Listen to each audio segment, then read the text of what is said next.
Hello, good morning everyone. আশা করি তোমরা সবাই ভালো আছো। পুজো ভাইবস খুব এনজয় করছো, আমিও করছি। আর দেখো, আজকে সকালবেলাতেই আমার ডিউটি হলো ছেলেকে স্কুল ভ্যানে তুলে দেওয়া।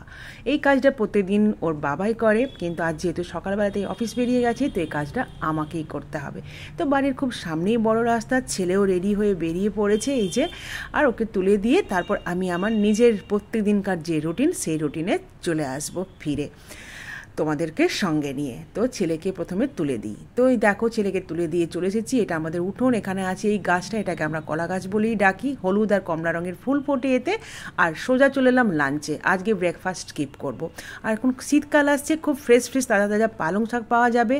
তার আগেই এই পালং শাকটা তাজা তাজা আমি পেয়েছি, সেই জন্য নিয়ে এসেছি। আর দেখো, পালং শাক ভীষণ হেলদি, পুষ্টিকর, খেতেও খুব ভালো লাগে। তো অনেক রকমেরই রান্না হয়, এই রান্নাটা তোমরা একবার ট্রাই করে দেখো। তেল দিয়েছি ফ্রাই প্যানে, গরম করে নিয়ে একটা শুকনো লঙ্কা ফাটিয়ে তার মধ্যে বেশ খানিকটা রসুন কুচি দিয়েছি, প্রায় গোটা একটা রসুন, আর একটুখানি পেঁয়াজ কুচি দিয়ে প্রথমে খুব সুন্দর স্মেল আসা পর্যন্ত ওগুলোকে আমি ভেজে নিয়েছি। তারপর একটা টমেটো কুচি দিয়েছি ছোট্ট, আর দুটো কাঁচা লঙ্কা চিড়ে। এগুলোকেও একটুখানি ফ্রাই করে নেব খুব সুন্দর। যখন টমেটোটা একটু নরম হয়ে আসবে, তার মধ্যে দিয়ে দেবো হলুদ গুঁড়ো আর একটুখানি লঙ্কার গুঁড়ো। ঝালটা তোমরা বুঝে দিও, তোমরা যেমন খাবে। তারপর সেটাকে খুব ভালো করে রসুন পেঁয়াজের সঙ্গে কষে নেবার পর আমি পালং শাকটা কেটে পুরো পরিষ্কার করে ধুয়ে রেখেছি। দেখো কি ফ্রেশ পালং শাকটা, কি দারুণ গ্রিন কালার, আমার তো ভীষণ ভালো লাগে।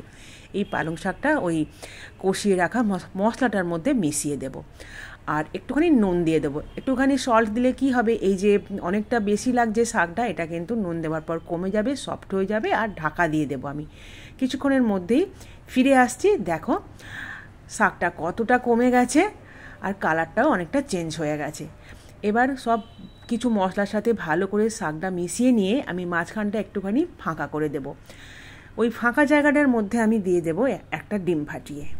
দিয়ে দেবো এর মধ্যে একটুখানি সল্ট, যেহেতু আগে সল্ট দিয়েছিলাম তাই সল্টটা কিন্তু একটু বুঝেই দেবে তোমরা। তারপর একটুখানি যখন এটা কুকড হয়ে যাবে ডিমটা, তারপর সেটাকে ডিমের ভুর্জি মতো করে ভেঙে নেব, আর শাকের সাথে মশলার সাথে পুরোটা ভালো করে মিক্সড করে নেব। অলমোস্ট কিন্তু আমার রান্না ডান। একটুখানি চিনি মিশিয়ে তারপর আমি গ্যাসটা বন্ধ করে দেব আর সার্ভ করে দেব একটা বোলে। আজকে লাঞ্চের জন্য কিন্তু এই রান্নাটা, একটা রান্নায় যথেষ্ট। এটা দিয়েই কিন্তু লাঞ্চ পুরো খাওয়া যাবে। দেখো, আমি সঙ্গে শুধু সাদা ভাতের সঙ্গে নিয়েছি লেবু আর ঘি, কাঁচা লঙ্কা।